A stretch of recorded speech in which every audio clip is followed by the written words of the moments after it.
So ayan mga sir, may ginawa tayong Ford Everest titanium. So ang naging problema niya, laging nakabusina. So ngayon, ang ginawa natin, binaklas natin yan. Nag-check na ako sa relay tsaka fuse. So okay naman, pinagpalit-palit ko na yung relay. So ganun pa rin. So ang ginawa ko, binaklas ko to. So ang problema lang, ang hirap niyang dukutin kasi dito mo pa siya dudukutin sa likod. So ito, nabaklas ko na. Tapos na to, hindi ko lang napakita. Natanggal yung parang spring bakal niya na paikot pa ganun. So natanggal, nilock ko ulit. Nung nalock na, so ayan, okay na. Ayan, busina natin.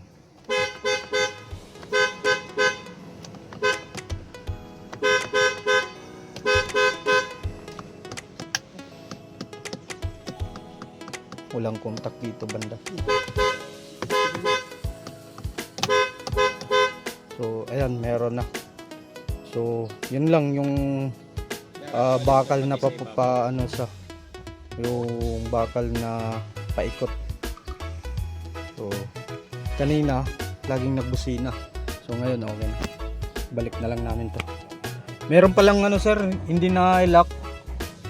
O kumalas siya dun sa may yung kinakabitan niya. Yung mismong clamp na pagano. Mismong clamp. Kumalas siya. So ngayon naibalik na natin. Na-disalign siya kaya siya bumubusina ng bumubusina. Oo, kaya minsan pag ano, nagbubusina siya. Lalo na pag inikot mo yung manibela. Pag ikot mo sa manibela, bubusina bigla. Tapos hindi na sa di na babalik. Sige, balik na lang. So, ayan mga sir. Naikabit na namin lahat. Ayan. Tapos pati yung relay doon. Naikabit na rin. So, ituturo ko na lang kung saan yung relay banda nakalagay. Kung hindi nyo alam mga sir, meron namang ano yan, service manual. So, ayan, busina natin ulit. So, okay na. Ngayon, i-scan, gustong ipapa-scan ni sir kung may mga ibang problema ba. So, i-scan muna natin. Okay.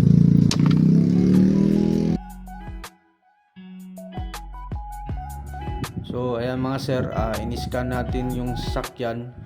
Gusto din kasi na may-ari na ma-scan para makita kung may ibang problema or either may makikitang problema na mabigat. So ayan, yung in-scan natin mga sir, wala namang lumabas na mabigat ang naging problema.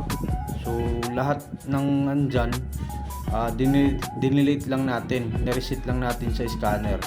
So nung na-reset, nawala na siya. So yun lang mga sir, ang naging problema kasi ng unit niya ay bigla lang daw bumisina hanggang habang tumatakbo siya. So yun lang mga sir, na-delete na natin, so nag-normal na lahat.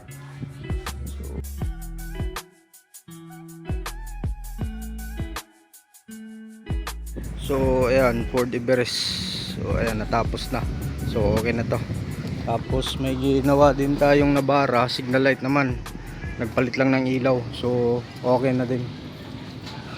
Okay. Ford Everest titanium. Ayan, bagong bago pa. Tapos may nabara sila. Nagpakabit lang ng signal light kasi walang ilaw. So nagpalit tayo ng ilaw. Okay.